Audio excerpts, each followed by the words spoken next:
Mtazamaji, na kukaribisha kwa ajili ya makambi ya mwaka 2025. Tuko hapa maeneo ya Bamburi, na tuliingia siku ya Jumapili na tunafululiza mpaka siku ya Sabato. Ninakukaribisha ukaweze kukutana na waimbaji wetu kutoka maeneo ya Tanzania, yaani waimbaji wa mbiu. Najua umewasikia hapo awali, najua nyimbo zao za Tukutane Paradiso umeshazisikia, na kwa hivyo niliweza kukutana na wanakwaya na nikampata mmoja wao, yaani kiongozi wao. Ningependa ni atujulishe jinsi ambavyo makambi yamemwendea, yaani Kenya. Unajua ametoka maeneo ya Tanzania, kwa hivyo ni vyema tuambie kama mandhari ya Kenya yapo mazuri. Jamani, karibu ndugu yangu. Karibu sana katika makambi ya Bamburi hapa Mombasa, Kenya. Kwanza tunamshukuru Mungu kwa sababu tumekuwa na safari nzuri kutoka Tanzania mpaka kufika hapa. Tumepokelewa vizuri na wenyeji wetu ambao ni watu wa Bamburi. Tumepata ushirikiano mzuri na tumejisikia vizuri. Yaani hakuna tofauti kati ya kuwa Tanzania na kuwa hapa Bamburi. Tumepata sehemu nzuri ya kulala. Tunakula chakula kizuri. Kwa kweli yote wanaotufanyia ni mema sana. Kwa hiyo tunamtukuza Mungu kwa ajili yao. Na hapa tulipo, hili ndio litakuwa kambi letu la mwisho kwa kwaya ya mbiu nchini Kenya. Baada ya hapa tutarejea Dar es Salaam, na Dar es Salaam tutaanza makambi yetu tarehe 30. Kwa hiyo wale wapenzi wetu wote ambao wanatufuatilia, tuwakaribishe pia na sisi kwenye makambi yetu ambayo yatakuwa kuanzia tarehe 30 mwezi huu wa 8. Kwa hiyo tunashukuru sana watu wa Bamburi kwa upendo na ukarimu na namna ambavyo wameonyesha kutujali. Upendo mliotuonyesha Mungu akaweze kuwazidishia maradufu. Waimbaji wa mbiu wanafurahi sana na wanashukuru sana kwa yote ambayo mmekuwa mkiwafanyia. Bwana awabariki. Amina. Kuna swali. Kuna wale ambao wanauliza ni nini mnatungaje nyimbo zenu mpaka ile time kuzitoa inaweza kuvuma sana. Tumeweza kuona makwaya mingi zikitoa nyimbo lakini hazivumi vile zenu zinavuma. Ukitaja mbiu kwa mfano Kenya ni kwaya ambayo inajulikana sana, nyimbo zao zinajulikana. Sasa katika utunzi wetu ni nini huwa mnazingatia sana? Okay. Sawa, katika namna ambavyo mbiu wanatunga nyimbo, kwanza tunamshukuru Mungu kwa sababu hii ni neema ya kipekee. Haimaanishi kwamba tuna ubora zaidi kuliko watu wengine, lakini Mungu amekubali kwaya hii itumike kuweza kuwabariki watu wengine. Kwa hiyo walimu wanapotunga, cha kwanza wanazingatia message. Ujumbe ambao utasikika, je, utakuwa ni ujumbe wa namna gani? Unagusa katika ile misingi 20 ngapi ya kanisa la Adventista wa Sabato? Lakini pia wanapokuwa wanatunga wanaangalia melody.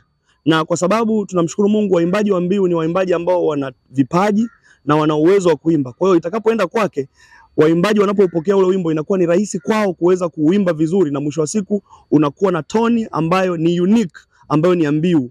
Na toni hiyo ndiyo ambayo inatupatia identity, na kwa kupitia identity hiyo ndio hapo mbiu inakuwa inafahamika na watu wengi wanakuwa wanazipenda nyimbo zake. Kwa hiyo hilo tu ndio siri ambayo ipo ndani ya mbiu, kwamba walimu wanazingatia hiyo misingi, lakini pia toni ambayo ipo kwenye kwaya ya mbiu ambayo inaendana na ile identity yetu ndio inaenda kukamilisha kila kitu kinachotokea.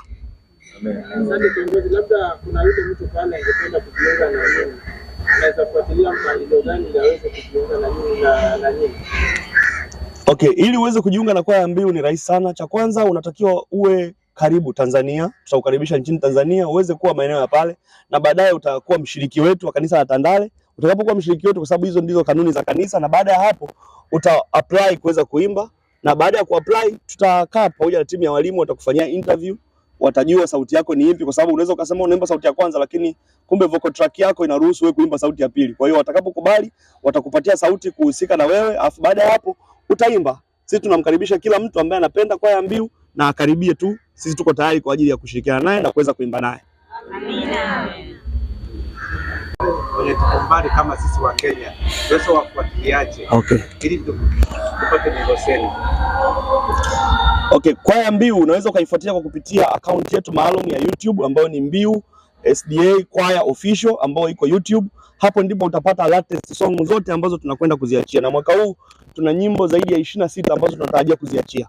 Kwa hiyo kama mlizoea Msitu pamoja na Tukutane Paradiso, sasa jiandaeni kwa vibao vingine ambavyo vitakuja, naamini vitawabariki na mtavipenda. Kwa hiyo mwakani mkitualika tena, sahauni hizi nyimbo ambazo tumeziimba kipindi hichi. Tutakuwa na matoleo mapya ambayo yatawabariki na tunaamini Mungu atatukuzwa kupitia nyimbo hizo. Amina.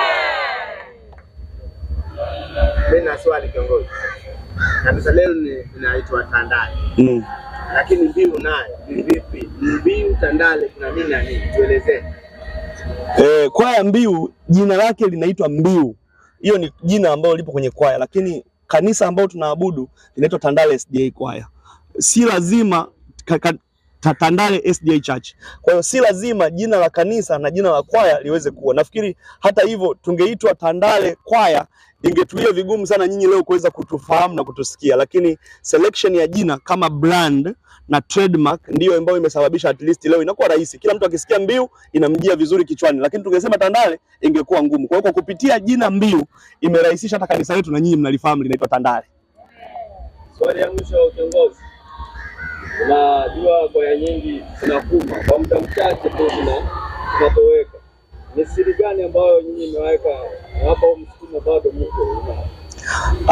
Cha kwanza ni kumtegemea Mungu. Kwaya Mbiu imejiwekeza sana kwenye kufanya huduma za kiroho. Hapa unapoona wote hawa ni watu ambao ni wazito, watu wana kazi zao, watu wana biashara zao, wengine waliopo hapa ni matajiri, lakini ni watu ambao wanajishusha wanapofika kwenye swala kazi ya nani? Ya Mungu. Hamna mtu ambaye anakuja kama yeye ni boss, lakini wote wamenyenyekezwa kwa Kristo. Na kwa sababu hiyo kwaya hii inaendelea kudumu kwa sababu lengo lake kuu ni kutambaza injili na kuwaongoa watu wengi sana waweze kumuona Kristo. Kwa hiyo kama mission yetu kuu inatusaidia tunadumu kwenye hiyo. Na kwa sababu hakuna personal benefit ambayo mtu hata anaipata hapa, kwa hiyo mwisho wa siku unakuta ni watu ambao wanatenga muda wao, wanajitoa. Kuwepo hapa si kazi rahisi. Watu wameacha shughuli zao, watu wametenga muda, watu wameomba ruhusa makazini, na wengine imebidi wasingizie hata baadhi ya vitu ili mradi waweze kufanya nini? Kuweza kuja. Kwa hiyo waimbaji hao wanajitoa sana kwa ajili ya kazi ya Mungu.